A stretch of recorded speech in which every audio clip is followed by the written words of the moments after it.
नमस्कार साथियों, स्वागत है आपका ब्राइट एग्रो क्लासेज के ऑनलाइन प्लेटफॉर्म पर।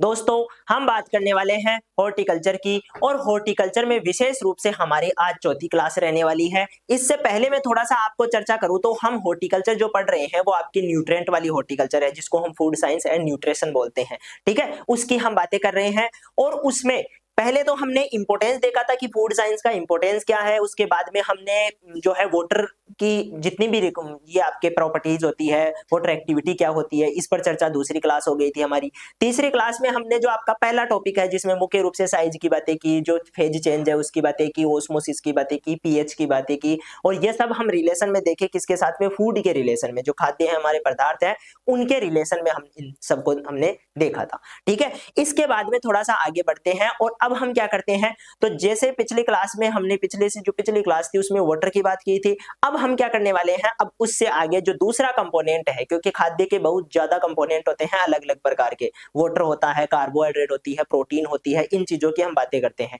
तो अब हम क्या करेंगे, इस क्लास में कार्बोहाइड्रेट की बात करेंगे। किसकी बात करेंगे दोस्तों? कार्बोहाइड्रेट की बातें करने वाले हैं। ठीक है, तो सबसे पहले बात करते हैं कि कार्बोहाइड्रेट में क्या क्या दिया हुआ है। ठीक है, सिंपल भाषा में मैं आपको कहूं तो कार्बोहाइड्रेट आपके भोजन में सबसे ज्यादा ऊर्जा देने का काम करता है। ठीक है, ऊर्जा का मुख्य जो केंद्र है वो आपका कार्बोहाइड्रेट ही है। अब आप ये कहोगे सर ऊर्जा तो वसा से ज्यादा मिलती है। ठीक है, थोड़ी बहुत मात्रा में ऊर्जा प्रोटीन से भी मिलती है, तो हम कार्बोहाइड्रेट को क्यों मान रहे हैं? देखो, वसा इतनी ज्यादा खाद्य पदार्थों में होती नहीं है। नॉर्मली हम कितनी वसा जानते हैं, जैसे बाजरे की बात करें तो उसमें 5% वसा होती है, गेहूं की बात करें उसमें और भी कम होती है, चावल में वसा बहुत नगण्य कम है, प्रोटीन में किसी प्रकार की वसा नहीं है। वसा को हम थोड़ा बहुत अलग से लेते हैं और उसकी रिक्वायरमेंट इसलिए है ताकि हमारे शरीर में जो फैटी एसिड्स हैं उनका मैनेजमेंट ठीक से रहे। ठीक है, इसलिए वसा की रिक्वायरमेंट होती है, फैट की रिक्वायरमेंट होती है। बाकी ऊर्जा के लिए हम फैट नहीं लेते हैं। ठीक है, जब एक्स्ट्रा फैट हम लेते हैं तो वो फैट जाके हमारे पेट में जमा हो जाती है या हमारे शरीर में जमा हो जाती है, जिसकी वजह से हम जो है मोटे दिखने लग जाते हैं। तो फैट का मुख्य जो रोल है वो आपका बॉडी का फॉर्मेशन या बॉडी का निर्माण करना है। दूसरी तरफ जब हम कार्बोहाइड्रेट की बात करते हैं तो कार्बोहाइड्रेट के बहुत सारे काम है। एक तो मुख्य जो काम है वो है ऊर्जा देना। ठीक है, जब भी हम कार्बोहाइड्रेट की बात करते हैं तो इसका मुख्य काम क्या है?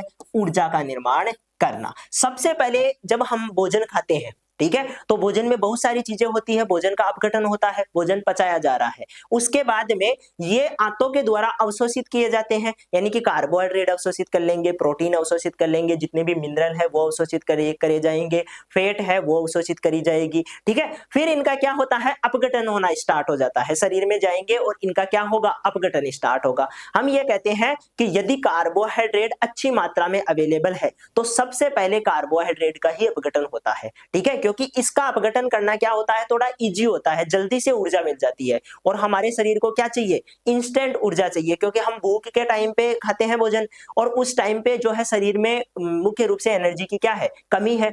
अब हमने भोजन लिया है, इसका मतलब कार्बोहाइड्रेट ले लिया, और कार्बोहाइड्रेट ले लिया तो सीधा सीधा उसका संबंध किससे है? आपके ऊर्जा से है, कि अब शरीर को ऊर्जा मिलेगी। ठीक है, हम थोड़ा सा रिलैक्स करते हैं, फिर हमारा शरीर वापस से क्या हो जाता है? तंदुरुस्त हो जाता है। एक चीज और मैं बताता हूं आपको कार्बोहाइड्रेट के बारे में। हम जब मान लो बीमार हो जाते हैं थोड़े बहुत, तो हम डॉक्टर के पास जाते हैं, और कभी कभी क्या होता है, यदि हमारे शरीर में बिल्कुल एनर्जी की कमी है, ठीक है, हमें चक्कर से आ रहे हैं, तो डॉक्टर कहता है कि मैं आपको ग्लूकोज दे देता हूं। ठीक है, अब ये जो ग्लूकोज होती है वो मुख्य रूप से क्या है? कार्बोहाइड्रेट ही है। ठीक है, ग्लूकोज एक कार्बोहाइड्रेट का ही प्रकार है। तो वो क्या करती है? हमें इंस्टेंट ऊर्जा देने का काम करती है। ठीक है, तो हमें थोड़ा सा अच्छा फील होता है और हम कहते हैं भाई डॉक्टर ने बहुत अच्छी दवा दी है। लेकिन मुख्य रूप से वो होता क्या है? कार्बोहाइड्रेट ही तो होता है, दवा तो दी नहीं। अभी अभी सिर्फ क्या दिया है? कार्बोहाइड्रेट, ऊर्जा के लिए दिया गया है। ठीक है, वो चीज आपको ध्यान रखनी है, और उसी में जो अन्य दवाइयां होती है वो भी मिला दी जाती है ताकि शरीर में वो अवशोषित हो जाए, चारों ओर अपना काम कर ले और शरीर को ऊर्जा भी मिल जाए। तो ये जो मुख्य काम है, आप ये ध्यान रखो कि मुख्य रूप से कार्बोहाइड्रेट का जो काम है वो क्या है? एनर्जी देना। ठीक है, आपने कभी देखा होगा जब हम क्रिकेट मैच देखते हैं या कोई प्लेयर होता है वो एनर्जी ड्रिंक पीता रहता है बीच में। वो क्यों पी रहा है? क्योंकि उसमें ग्लूकोज है एनर्जी के लिए, क्योंकि शरीर में क्या हो चुका है? जो जितनी भी ग्लूकोज थी वो बर्न हो चुकी है, वो टूट चुकी है। अब क्या क्या चाहिए, और एनर्जी चाहिए, तो उसके लिए एनर्जी ड्रिंक पीते हैं, ठीक है। इसके अलावा कभी प्लेयर्स जो बीच में है केला खाते हैं, अब केले में भी क्या है, मुख्य रूप से कार्बोहाइड्रेट है। तो ये जो सोर्स होते हैं ये मुख्य रूप से एनर्जी के लिए ही लिए जाते हैं, एनर्जी के ही सोर्स होते हैं, ठीक है। चलो, कार्बोहाइड्रेट का यदि हम एक सामान्य सूत्र की बात करें तो हम ये कहते हैं, एक तो ये याद रखो C6H12O6। अब इसी से क्या करोगे, आप एक सामान्य सूत्र बनाओगे। कैसे बनाओगे, हम ये कहते हैं कि कार्बोहाइड्रेट का सामान्य सूत्र होता है CnH2n और ऑक्सीजन N, यानी कि यहां पर हमें क्या करना है, N की जगह कोई सी भी एक संख्या रखनी है और उससे हमें कार्बोहाइड्रेट की पता चल जाएगा कि कौन सा कार्बोहाइड्रेट है। वैसे संरचना के आधार पर अनेक प्रकार के अलग अलग कार्बोहाइड्रेट होते हैं, उनकी भी हम बात करेंगे, लेकिन सूत्र आप इस हिसाब से ध्यान रखोगे कि कार्बोहाइड्रेट का सूत्र क्या होता है। एक जनरल चीज ये होती है कि सर कार्बोहाइड्रेट में और प्रोटीन में क्या अंतर होता है, ठीक है, ये भी एक क्वेश्चन बनता है, क्योंकि वहां पर भी CHO मुख्य भाग है और यहां पर भी CHO मुख्य भाग है, लेकिन अंतर क्या है, तो दोनों में अंतर आपको देखने को मिलता है नाइट्रोजन का। जब हम कार्बोहाइड्रेट की बात करते हैं तो इसमें किसी प्रकार का एमीन ग्रुप या नाइट्रोजन नहीं पाया जाता है, लेकिन जब हम प्रोटीन की बात करते हैं तो वहां पर हमें क्या मिलता है, एक अलग से एडिशनल एमीन ग्रुप देखने को मिलता है जो कि प्रोटीन की संरचना से जुड़ा रहता है, ठीक है, प्रोटीन में पाया जाता है। तो ये एक मुख्य अंतर है प्रोटीन और कार्बोहाइड्रेट में, ठीक है। बाकी अलग अलग प्रकार के एमिनो एसिड से मिलकर प्रोटीन बनी होती है, वो एमिनो एसिड आपके कार्बन, हाइड्रोजन, ऑक्सीजन से ही मिलकर बने होते हैं, लेकिन इनमें एडिशनल चीज क्या होती है, इनमें नाइट्रोजन एक एडिशनल चीज के रूप में दिखाई देता है, नाइट्रोजन अलग से होता है एमीन की फॉर्म में, ठीक है। बल्कि कार्बोहाइड्रेट में आपको कहीं भी नाइट्रोजन नहीं देखने को मिलेगा। कार्बोहाइड्रेट में 3 ही तत्व हैं और मुख्य रूप से कार्बन, हाइड्रोजन और ऑक्सीजन का अनुपात होता है, और इन्हीं की संरचना के आधार पर क्या बनते हैं, अलग अलग प्रकार के कार्बोहाइड्रेट बनते हैं, ठीक है। इसके अलावा हम ये डिस्कस करते हैं कि सर मुख्य रूप से हमारे भोजन में कार्बोहाइड्रेट के सोर्स कौन कौन से हैं, ठीक है। जब हम भोजन करते हैं तो हमें कहां कहां से कार्बोहाइड्रेट मिल रहा है, इसकी भी एक बार हम चर्चा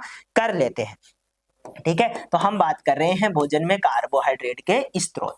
अब देखो, जब हम भोजन में कार्बोहाइड्रेट की बात करते हैं तो थोड़ा बहुत कार्बोहाइड्रेट तो आपको प्रत्येक भोजन में देखने को मिलेगा। आप दूध ले रहे हो, उसमें कार्बोहाइड्रेट है। आप मान लो गेहूं की चपाती खा रहे हो, चावल की चपाती, यानी कि चावल को आप सीधा वैसे खा रहे हो, ठीक है, तो भी वहां से कार्बोहाइड्रेट मिलेगा। यदि आप दाल ले रहे हो तो दालों में प्रोटीन तो है लेकिन कुछ मात्रा में कार्बोहाइड्रेट भी है, ठीक है। जब हम घी खाते हैं, फैट खाते हैं, वो भी कहीं ना कहीं कार्बोहाइड्रेट का ही एक रूप होता है, ठीक है। तो यहां से हमें यह सीखने को मिलता है कि कार्बोहाइड्रेट हमारे सभी प्रकार के भोजन में है, ठीक है। जब हम मीट की बात करते हैं, मीट खाने की बात करते हैं, तब भी मांस में भी कहीं ना कहीं थोड़ा बहुत मात्रा कार्बोहाइड्रेट की होती है, ठीक है। तो ये कार्बोहाइड्रेट लगभग सभी भोजनों में पाया जाता है, हम कहते हैं उन सभी चीजों में होता है, लेकिन मुख्य सोर्स की बात करें तो हम ये कहते हैं कि जितने भी हमारे अनाज है, ठीक है, जितने भी अनाज है उनमें कार्बोहाइड्रेट है। गेहूं अनाज है, लगभग 67% क्या है, अपना कार्बोहाइड्रेट है। इसके अलावा हम ये कहते हैं चावल की बात करें, लगभग वही 67 से 68% तक कार्बोहाइड्रेट होता है। जब हम मक्का की बात करें तो उसमें कार्बोहाइड्रेट और ज्यादा होता है, लगभग हम कहते हैं भाई 70% तक कार्बोहाइड्रेट है। ऐसा ही ज्वार में है, ऐसा ही बाजरा में है, सब में आपको कार्बोहाइड्रेट देखने को मिलता है, ठीक है। तो इनकी तो अच्छी मात्रा, ये तो अच्छे सोर्स है किसके, कार्बोहाइड्रेट के, तभी तो हम चपाती खाते हैं, क्योंकि वहां से हमें क्या मिलता है, कार्बोहाइड्रेट मिलता है। इसके बाद में कुछ फलों की बात करें तो फलों में आपका केला अच्छा सोर्स है किसका, कार्बोहाइड्रेट का, ठीक है। इसके अलावा खजूर भी अच्छा सोर्स होता है किसका, कार्बोहाइड्रेट का, ठीक है। बाकी थोड़ी बहुत मात्रा में आम में भी होता है, पपाया में भी होता है, ठीक है। इनमें सब में आपको क्या, हाँ, आलू भी एक अच्छा सोर्स है, ठीक है। सब्जियों में हम बात करें तो आलू एक अच्छा सोर्स है किसका, कार्बोहाइड्रेट का। ये सारी चीजें आपको ध्यान रखनी है, इनमें मुख्य रूप से कार्बोहाइड्रेट पाया जाता है। आई बात समझ में। दूध में भी कार्बोहाइड्रेट अच्छी मात्रा में लैक्टोज के रूप में होता है, तो दूध भी आप इसमें रख सकते हो। वैसे कार्बोहाइड्रेट थोड़ी बहुत मात्रा में सब में ही पाया जाता है। ये चीजें क्लियर हो जाने के बाद में फिर हम थोड़ा सा आगे बढ़ते हैं और अब हम बात करते हैं कि कार्बोहाइड्रेट के प्रकार कितने हैं, ठीक है, यानी कि इनके टाइप्स की हम बात करते हैं। तो देखो, एक शब्द और ध्यान रखना, कार्बोहाइड्रेट को हम सेकेराइड भी बोलते हैं। क्या बोलते हैं, सेकेराइड भी बोलते हैं, ठीक है। तो यहां से जो ये शब्द है इसी शब्द से आगे आपको क्लासिफिकेशन देखने को मिलेगा, ठीक है। वैसे ये जो सेकेराइड शब्द है ये इंग्लिश का लगता है, लेकिन हम ये कहते हैं कि जो अपना शर्करा शब्द है ना, संस्कृत का शब्द है, जो हम कहते हैं ना शुगर के लिए काम में लेते हैं शर्करा, ठीक है। तो संस्कृत के शब्द से ही ये आया है, लेकिन बाद में थोड़ा ये इंग्लिश में थोड़ा सा डेराइव होकर चेंज होकर ये जो है सेकेराइड बन गया है, ठीक है। बाकी ये मुख्य रूप से स्टार्टिंग का यदि हम बात करें तो संस्कृत के शब्द का शुगर उसका शर्करा का है ये, ठीक है, ये ध्यान रखोगे। इसके बाद में हम देखो इनके प्रकारों की बात करते हैं। अब आपको सेकेराइड का पता चल गया तो प्रकार आपको बिल्कुल इजी वे में याद हो जाएंगे। कैसे याद होंगे, देखो एक शब्द होता है मोनो, मोनो को अर्थ क्या होता है एक, इंग्लिश में हम एक को क्या बोलते हैं, मोनो बोलते हैं। तो मोनोसेकेराइड, ठीक है, एक क्या होता है मोनोसेकेराइड, हिंदी में लिख देता हूं, एक क्या होता है मोनोसेकेराइड होता है, हमने लिखा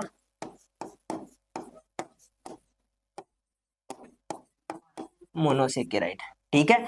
दूसरा होता है या तो हम ओलिगो बोल सकते हैं या हम डाई बोल सकते हैं, ठीक है, डाइसेकेराइड बोल सकते हैं।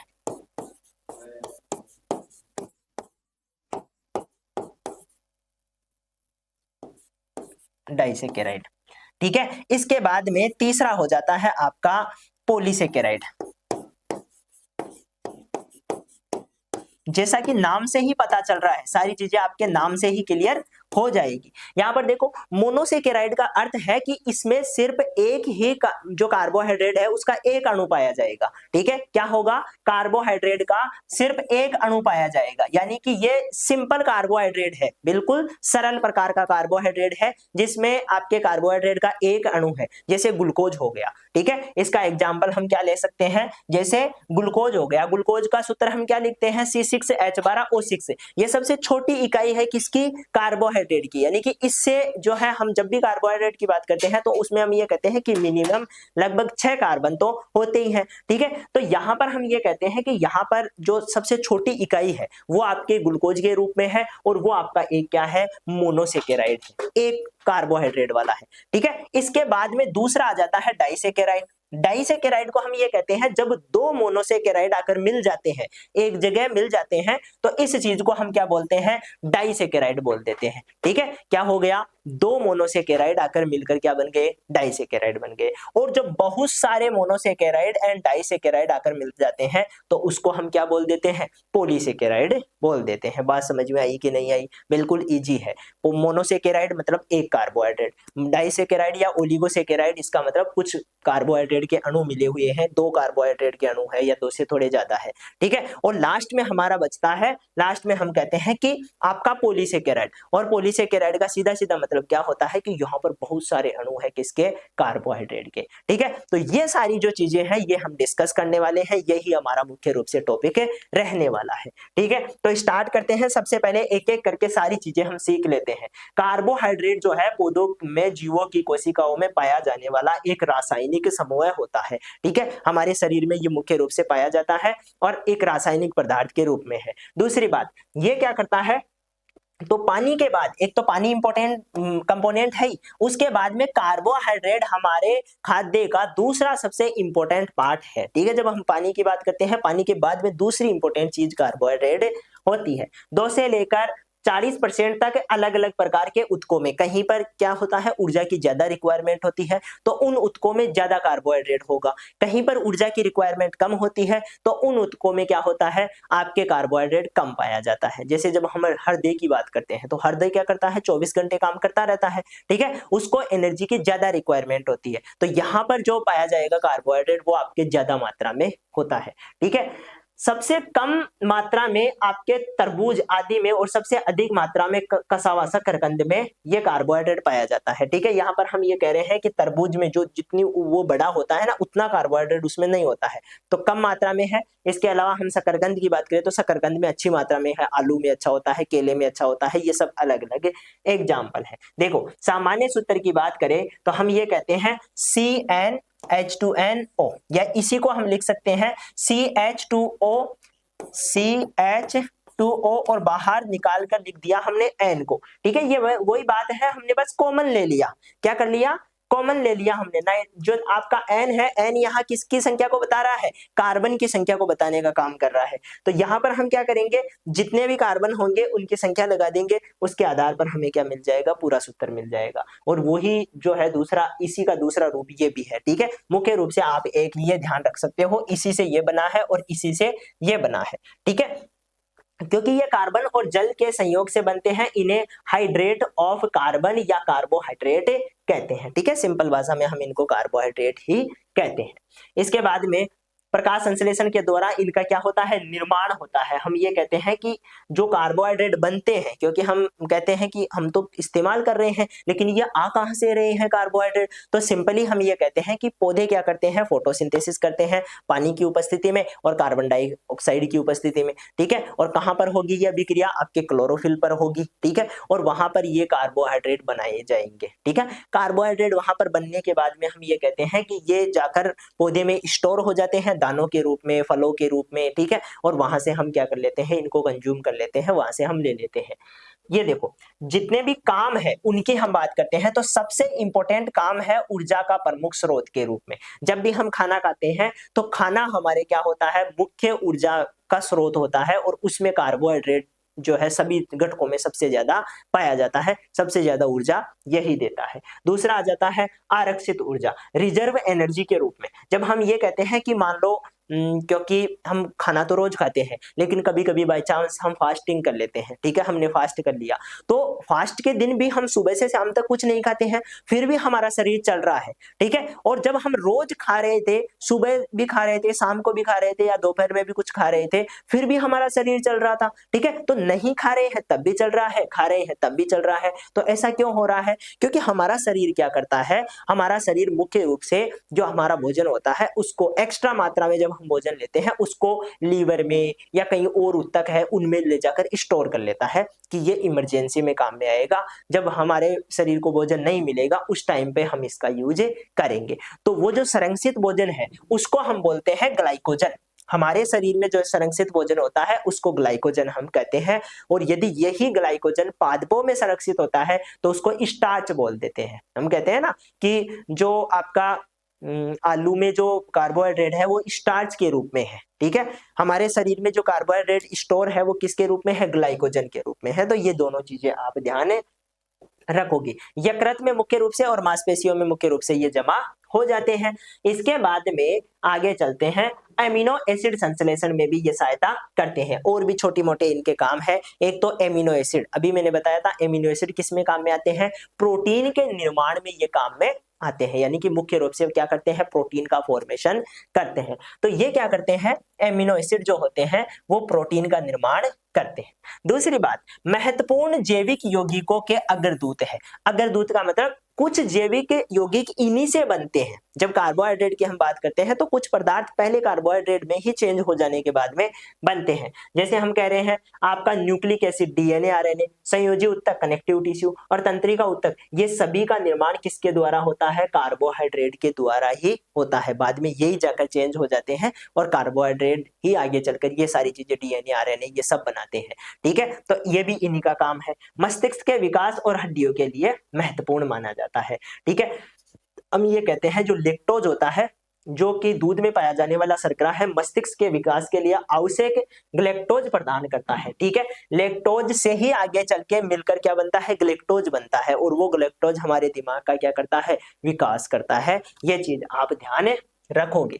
इसके बाद में कैल्शियम और फास्फोरस के अवशोषण में मदद करता है, जिससे हड्डियों की वृद्धि और मजबूती भी क्या हो जाती है, आपको हड्डियां मजबूत होती हुई नजर, क्योंकि कैल्शियम फास्फोरस जाकर हड्डियों में जमा होंगे तो हड्डियां क्या हो जाएगी, मजबूत हो जाएगी। ये चीज आपको कार्बोहाइड्रेट में ध्यान रखनी है।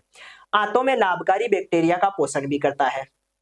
देखो, हमारी जो आंतें होती है उसमें दो प्रकार के बैक्टीरिया पाए जाते हैं। एक तो लाभदायक बैक्टीरिया जो हमें फायदा पहुंचाते हैं, और एक नुकसानदायक बैक्टीरिया जो कि हमें नुकसान करते हैं, ठीक है। अब हमें जब सामान्य भाषा में हम देखते हैं तो हम ये कहते हैं कि हमें नुकसानदायक तो कहीं पे दिख ही नहीं रहे हैं, नुकसान तो कर ही नहीं रहे हैं। देखो, इनकी संख्या पर डिपेंड करता है कि जब हम ज्यादा मात्रा में खराब चीजें खाते हैं, जैसे हम शक्कर खा रहे हैं, आजकल क्या हो रहा है, कोई मान लो जो शराब है वो पीने लग जाए तो उसको शराब की लत लग जाती है, ठीक है। कोई मान लो ज्यादा मात्रा में एल्कोहल कंज्यूम करता है या कोई टोबैको कंज्यूम करता है, उसकी लत लग जाती है। अब ये लत लगने का क्या कारण है? कोई मान लो शक्कर खा रहा है, कंटिन्यू चीनी खाता है, तो उसका थोड़ी देर के बाद में उसका मन करता है कि चीनी खाऊं मैं। ऐसा क्यों हो रहा है? ऐसा इसलिए हो रहा है क्योंकि उसके गट में जो बैक्टीरिया है, उसके आंत में जो बैक्टीरिया है, वो उसी प्रकार के हैं, ठीक है। चीनी खाने वाले बैक्टीरिया बढ़ चुके हैं, चाहे वो लाभदायक है या हानिकारक है, वो चीनी खाने वाली जो बैक्टीरिया है उनकी संख्या ज्यादा बढ़ चुकी है। अब उनकी संख्या ज्यादा रहेगी तो वो तो अपना भोजन तो मांगेंगे ही ना, तो वो अपना भोजन मांगते हैं तो हमें इच्छा करती है कि हम चीनी खाएं, ठीक है। तो ये जो है प्रोसेस चलती है आपके बैक्टीरिया की वजह से। हमारे शरीर में जो अधिकतर चीजें हैं वो बैक्टीरिया की वजह से कंट्रोल हो रही है, आंतों में पाए जाने वाले बैक्टीरिया की वजह से, ठीक है। तो ये सारी चीजें आप ध्यान रखोगे। आंतों में पाए जाने वाले बैक्टीरिया के लिए क्या जरूरी होता है? आपका ये जो जिसको हम लैक्टोबैसिलस बैक्टीरिया बोल रहे हैं, इसके लिए लैक्टोज जरूरी है, जो बी कॉम्प्लेक्स विटामिन उत्पादन करता है और हानिकारक बैक्टीरिया को नष्ट भी करता है, ठीक है। तो ये हमारे लिए फायदेमंद होता है। प्रतिरक्षा और उत्तक निर्माण में भी सहायता करता है। साथ में हम ये कहते हैं कि कार्बोहाइड्रेट इम्यूनोपॉलीसेकेराइड, ठीक है, इम्यूनोपॉलीसेकेराइड जो कि किसको बढ़ा रहे हैं? प्रतिरक्षा तंत्र को बढ़ाने का काम कर रहे हैं, उसका भी मुख्य रूप से यही काम होता है, ठीक है। वसा उपापचयन की में आवश्यकता। साथ में हम ये कहते हैं कार्बोहाइड्रेट वसा के सामान्य उपापचयन जो फैट मेटाबॉलिज्म होता है को सुनिश्चित करते हैं और एसिडोसिस को रोकने का काम भी करते हैं। जल संतुलन बनाए रखने में भी सहायता करते हैं। जल संतुलन का मतलब होता है वाटर का बैलेंस करना, ठीक है। वाटर को जितनी आवश्यकता है उतना कंज्यूम करना, एक्स्ट्रा वाटर को रिलीज कर देना, ये जो सारे काम है ये भी कार्बोहाइड्रेट ही करता है। तो इतने ज्यादा काम आपको कार्बोहाइड्रेट के देखने को मिलता है। पाचन में सहायक। साथ में हम कहते हैं डाइटरी फाइबर, कुछ मात्रा में जो डाइट में पाए जाने वाला जो फाइबर होता है स्पंज की तरह पानी को अवशोषित करता है और मल त्याग को सुगम बना देता है। तो फाइबर के लिए भी ये जरूरी होते हैं। अब देखो सोर्स की हम बात कर लेते हैं। सोर्स का वैसे मैंने जो मेजर चीजें हैं वो मैंने बता दी थी कि फलों में हम बात करते हैं, जो अपने अनाज है उनमें हमने बात की है कि अनाज में भी कई प्रकार के कार्बोहाइड्रेट होते हैं। तो यहाँ पर ध्यान देना है, सोर्स में हम ये कहते हैं स्टार्च। यदि स्टार्च होगा इसका मतलब कहां पर पाया जाएगा? पेड़ पौधों में पाया जाएगा, ठीक है, क्योंकि स्टार्च स्टोर होता ही कहां पे है? पेड़ पौधों में होता है। भाई जितना भी एक्स्ट्रा कार्बोहाइड्रेट है वो कहां जाकर स्टोर हो जाएगा? वो आपके स्टोर हो जाएगा पेड़ पौधों में। और हमारे शरीर में मान लो कार्बोहाइड्रेट एक्स्ट्रा है तो वो कहां स्टोर होगा? किस रूप में होगा? ग्लाइकोजन के रूप में जो है स्टोर होगा, ठीक है। तो ग्लाइकोजन हमारे शरीर में, पेड़ पौधों के शरीर में क्या है? स्टार्च है। तो उसी स्टार्च को हम खाते हैं, ठीक है, चाहे वो बीजों के रूप में अनाज या दलहन में हो, जड़ों या कंदों के रूप में। जैसे हम बात करते हैं आपका कंद की बात करें तो प्याज हो गया, और जड़ों की बात करें तो शकरकंद हो गई, ठीक है। ये सब क्या है? ये सब आपके उसी के ग्रुप है। अनाज और दलहन की दोबारा से हमने बात की। भारतीय आहार में जटिल कार्बोहाइड्रेट का सेवन अनाज और दालों दलहनों के रूप में पर्याप्त होता है। अनाज ऊर्जा और पोषण का मुख्य स्रोत होता है, ठीक है। अनाज से क्या होता है? मुख्य रूप से हमें जितनी भी ऊर्जा, प्रोटीन, खनिज, विटामिन चाहिए वो मुख्य रूप से हमें कहां से मिलते हैं? अनाजों से ही मिलते हैं। दालें और दलहन, दालें और दलहन मुख्य रूप से हमें प्रोटीन, आयरन और विटामिन देती है, ठीक है, ये दालों का काम होता है। कंद फल सब्जियां, आलू, शकरकंद, कटहल आहार में स्टार्च के अच्छे स्रोत है। आलू की बात की थी हमने, शकरकंद की बात की थी, साथ में हमने कटहल की बात की। ये क्या होते हैं? अच्छे सोर्स है किसके? स्टार्च के। और स्टार्च क्या है? एक तरह का कार्बोहाइड्रेट ही तो है, ठीक है। तो कार्बोहाइड्रेट के ही जो है आपके रूप हो गए। इसके बाद में हम बात करते हैं कि दूध में लैक्टोज के रूप में होता है, ठीक है। दूध में जो आपका कार्बोहाइड्रेट का सोर्स है वो किस पर है? लैक्टोज के रूप में है।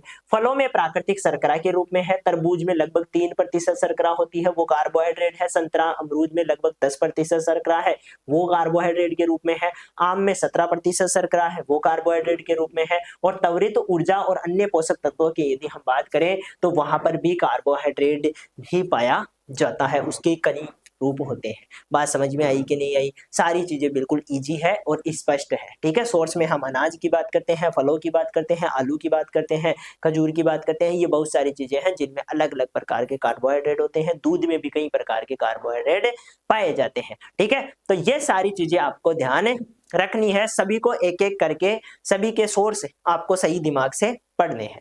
इसके बाद में आगे चलते हैं, गन्ना और चुकंदर भी इसमें आ जाता है। गन्ने में लगभग हम 100% शुद्ध चीनी निकाली जाती है, ठीक है। तो चीनी क्या है, शुगर है एक तरह का। संतुलित मात्रा में सेवन करना जरूरी है, केवल ऊर्जा प्रदान करती है। और सॉफ्ट ड्रिंक, सिर्फ मिठाई जैसी अतिरिक्त शक्कर वाले खाद्य पदार्थों का अत्यधिक सेवन मोटापे का कारण बने सकता है, क्योंकि जब हम अधिक शर्करा लेते हैं ना शरीर में, तो शर्करा जाकर बाद में धीरे धीरे फैट में चेंज हो जाती है। क्या हो जाती है, फैट बना लेती है, ठीक है। तो शर्करा लास्ट में क्या बना लेगी, फैट बना लेगी, और वो फैट हमारे शरीर के लिए क्या हो सकती है, मोटापे का कारण बने सकती है। तो मोटा नहीं होना है, इसका मतलब कार्बोहाइड्रेट कम खाना है, ठीक है। कार्बोहाइड्रेट ज्यादा खाओगे तो मोटे हो जाओगे। चलो तो बात कर लेते हैं, एक एक करके कार्बोहाइड्रेट के प्रकार की बात कर लेते हैं। देखो इनमें है ना, सीधा सीधा सिंपल आपको एक तो क्या करना है, कार्बोहाइड्रेट उसका बेसिक सूत्र क्या होता है वो ध्यान रखो। उसके बाद में कार्बोहाइड्रेट के जो हम पढ़े हैं ना सोर्स है वो ध्यान रखो। कार्बोहाइड्रेट में एक चीज हमने और पढ़ी थी कि ये जो कार्बोहाइड्रेट होता है ये मुख्य रूप से एक तो सोर्स कामों का ध्यान रखना कि कार्बोहाइड्रेट काम क्या कर रहे हैं शरीर में, ठीक है। उनकी एक एक हेडिंग सीधी सीधी ध्यान रख लेना, सब कुछ लिखने का जरूरत नहीं है, जो है बिल्कुल इजी है। हम पहले से बहुत पढ़ते जो है, बहुत सारी चीजों को हमने पहले ही कवर किया है, पढ़ते हुए आ रहे हैं इन चीजों को, तो वो चीजें हैं, इसलिए बिल्कुल शॉर्ट में लिखना है इनको। और लास्ट में हम बात करें कार्बोहाइड्रेट की क्लासिफिकेशन की, तो क्लासिफिकेशन में भी आपको बिल्कुल शॉर्ट एंड स्वीट लिखना है। एक तो भाई जो मोनोसेकेराइड है वो कहना क्या चाह रहा है, क्या होता है मोनोसेकेराइड, और उसके एग्जाम्पल, बस 2 ही चीजें लिखनी है इसमें, ठीक है। तो मोनोसेकेराइड सरल कार्बोहाइड्रेट है, इनमें 3 से 8 कार्बन परमाणु होते हैं, लेकिन आमतौर पर 5 या 6 कार्बन परमाणु पाए जाते हैं। जैसे C6H12O6 की बात की थी, ग्लूकोज की, ग्लूकोज एक मोनोसेकेराइड है, इसका मतलब उसमें 6 कार्बन का क्या है, समूह है, ठीक है। आगे बात करें, ग्लूकोज हो गया, फ्रक्टोज हो गया, सबसे महत्वपूर्ण 6 कार्बन वाले शर्कराएं हैं। मोनोसेकेराइड के कुछ और एग्जाम्पल है, वैसे ये 2 आप ध्यान रख सकते हो, ज्यादा नहीं रखो तो, लेकिन फिर भी एल्डोज होता है, कीटोज होता है, ये अलग अलग समूह है, इनके द्वारा अलग अलग। एल्डोज समूह में ग्लूकोज आता है और कीटोज समूह में फ्रक्टोज आता है, ये बेसिक चीजें आप ध्यान रखोगे। ओलिगोसेकेराइड की हम बात कर लेते हैं। ओलिगोसेकेराइड वे अणु होते हैं जिनमें 2 से लेकर 10 मोनोसेकेराइड इकाइयां ग्लाइकोसिडिक बंध द्वारा जुड़ी रहती है। किसके द्वारा जुड़ी रहती है, ग्लाइकोसिडिक बॉन्ड द्वारा जुड़ी रहती है। आई बात समझ में। ये जो चीजें हैं इसमें प्रमुख रूप से डाइसेकेराइड और ट्राइसेकेराइड आते हैं। अब ये जो चीजें हैं डाइसेकेराइड और ट्राइसेकेराइड किसमें आएंगे, आपके मुख्य रूप से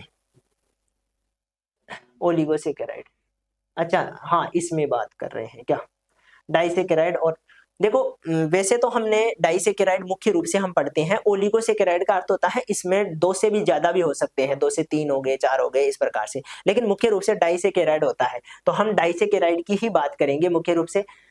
डाइसेकेराइड रहेगा तो यहाँ पर एन आपके क्या हो जाएंगे, एन तो बढ़ जाएंगे और एन में से 1 माइनस हो जाएगा, ठीक है। ये डाइसेकेराइड का फॉर्मूला होता है, ध्यान रखना। मोनोसेकेराइड का तो हमने जो सी एन वाला है जनरल फॉर्मूला है वो पढ़ लिया था, यहाँ पर डाइसेकेराइड के लिए ध्यान रखना है। इसमें क्या होंगे, 2 मोनोसेकेराइड इकाइयों से मिलकर बना होता है। एक यहाँ पर हाइड्रोजन कम क्यों होगा, ठीक है, एक हाइड्रोजन लगभग 2 हाइड्रोजन 1 ऑक्सीजन कम हो जाएंगे, क्योंकि 2 अणु मिलेंगे ना तो एक जल का अणु बाहर निकल जाता है। जब भी मान लो एक मोनोसेकेराइड और दूसरा मोनोसेकेराइड दोनों मिल रहे हैं ना, उसमें मिलने पर जल का अणु, क्योंकि एक तरफ से H माइनस निकलता है, एक तरफ से H प्लस निकलता है, तो ये दोनों मिलकर क्या बना लेते हैं, एक जल का अणु बाहर निकाल लेते हैं। इसलिए यहाँ पर हम जल के अणु में से 1 माइनस कर रहे हैं, ध्यान रखना, ठीक है। इतना सा आपको ध्यान रखना है। यदि घटाने वाली शर्करा की हम बात करें तो लेक्टोज, दूध की शर्करा ग्लूकोज प्लस ग्लेक्टोज से मिलकर बनी रहती है, ठीक है। तो लेक्टोज क्या है आपकी, एक तो डाइसेकेराइड है, पहली बात तो इसको ध्यान रखना है, क्या है, डाइसेकेराइड, यानी कि इसमें 2 मोनोसेकेराइड के अणु आकर मिलेंगे, ठीक है। अब 2 मोनोसेकेराइड में एक तो ग्लूकोज हो गया और एक ग्लेक्टोज हो गया, ठीक है। लेक्टोज बनाने के लिए एक तो ग्लूकोज और एक ग्लेक्टोज दोनों मिलकर आकर क्या कर रहे हैं, दोनों मिलकर अपने डाइसेकेराइड तैयार कर रहे हैं, और इस चीज को हम कहते हैं, ठीक है, इस चीज को हम मिल्क शुगर लेक्टोज के रूप में जानते हैं। एक और शुगर होती है जो कि अनाज में ज्यादातर पाई जाती है, वो है आपके माल्टोज।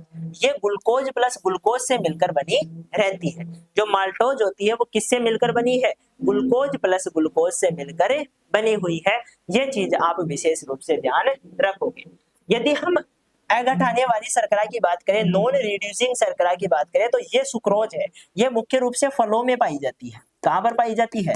फलों में। ठीक है, तो ये दूध वाली शर्करा हो गई, ये आपके अनाज वाली शर्करा हो गई, ये फलों वाली शर्करा हो गई। ठीक है, फ्रक्टोज कौन सी हो गई? फलों वाली शर्करा, सुक्रोज। ठीक है, इसमें हम ग्लूकोज प्लस फ्रक्टोज की हम बात करते हैं। ग्लूकोज प्लस फ्रक्टोज की हम बात करते हैं, दोनों मिलकर क्या बनाते हैं? सुक्रोज बना देते हैं।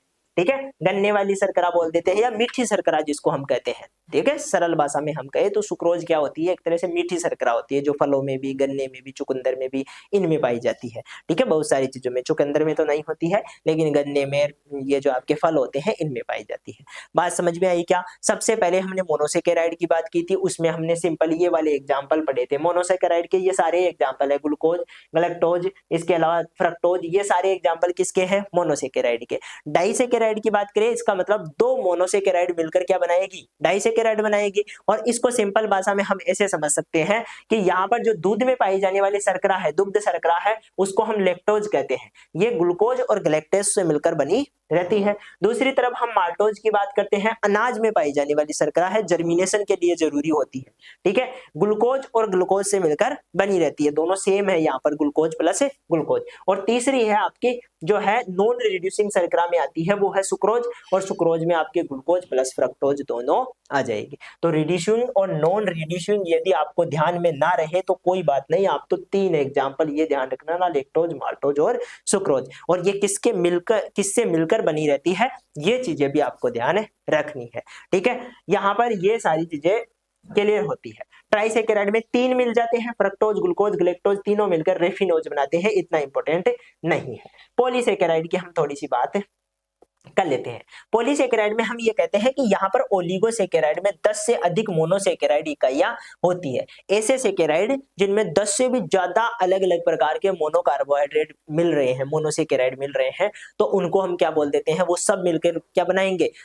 आपके पॉलीसेकेराइड बनाएंगे। बहुत सारे कार्बन वाले, बहुत सारे हाइड्रोजन, बहुत सारे ऑक्सीजन अणु मिलकर क्या बना रहे हैं? पॉलीसेकेराइड बना रहे हैं। ठीक है, तो यहाँ पर देखो, इसमें आपको ग्लाइकोसिडिक बॉन्ड पाया जाता है मुख्य रूप से, लेकिन एग्जाम्पल आपको ध्यान रखना है, एक तो सेलुलोज, एक एमाइलोज। ठीक है, दो एग्जाम्पल तो ये हो गए, हेमिसेलुलोज और गोंद जो गम होता है वो हो गए। तो कभी भी ध्यान रखना, एक समान अणुओं से मिलकर यदि बने हुए हैं, जैसे ग्लूकोज, ग्लूकोज, ग्लूकोज, बहुत सारे ग्लूकोज मिलकर बने हुए हैं, तो वो आपका क्या बना लेता है? वो आपका एक जैसा पॉलीसेकेराइड बनाता है, जिसको हम क्या बोल रहे हैं? होमोग्लाइकेन बोल रहे हैं। ठीक है, ये क्या है? होमोग्लाइकेन है। इसमें सेलुलोज आएगा और हेटेरोग्लाइकेन में आपके हेमिसेलुलोज। याद ना रहे, सिंपल हेमिसेलुलोज और सेलुलोज आपको ध्यान रखना है। ठीक है, ये सारी चीजें आपको यहाँ पर मुख्य रूप से ध्यान रखनी है। अब देखो, एक बार शॉर्ट में आपको बता देता हूं मैं। सबसे पहले हमने मोनोसेकेराइड की बात की। मोनोसेकेराइड में हमने ये कहा कि यहाँ पर क्या होता है? मुख्य रूप से एक इकाई पाई जाती है। तो जो आपके 5 से 6 अणु होते हैं, मुख्य रूप से वो ही आपके कार्बन के 5 से 6 अणु मिलकर क्या बनाते हैं? मोनोसेकेराइड बनाते हैं। इसमें ग्लूकोज भी आ जाता है, इसमें जो है आपके गलैक्टोज भी आ जाता है, इसमें और भी आपके आते हैं, लेकिन ग्लूकोज और गलैक्टोज मुख्य रूप से ध्यान रखोगे। इसके बाद में आ जाता है डाइसेकेराइड। डाई में हम ये कहते हैं कि दो सेकेराइड मिलकर, दो मोनोसेकेराइड मिलकर क्या बनाएंगे?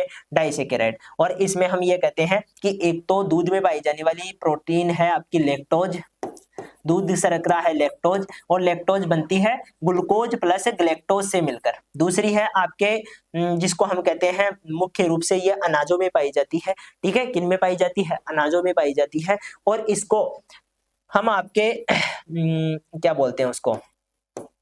चलो सुक्रोज की बात कर लेते हैं। सुक्रोज आपके किन में पाई जाएगी? शर्करा है, और मुख्य रूप से फलों में पाई जाती है या गन्ने में पाई जाएगी, और ये आपके ग्लूकोज प्लस फ्रक्टोज से मिलकर बनी रहती है। ठीक है, ग्लूकोज प्लस फ्रक्टोज से मिलकर बनी रहती है। और एक आपके जो है, उसका नाम मेरे दिमाग से निकल चुका है, उसको देख लेता हूं एक बार। हाँ, माल्टोज की हम बात कर रहे थे। माल्टोज में हम ये कहते हैं ग्लूकोज प्लस ग्लूकोज से मिलकर क्या बनाती है? माल्टोज बनाती है। ये भी एक डाइसेकेराइड है।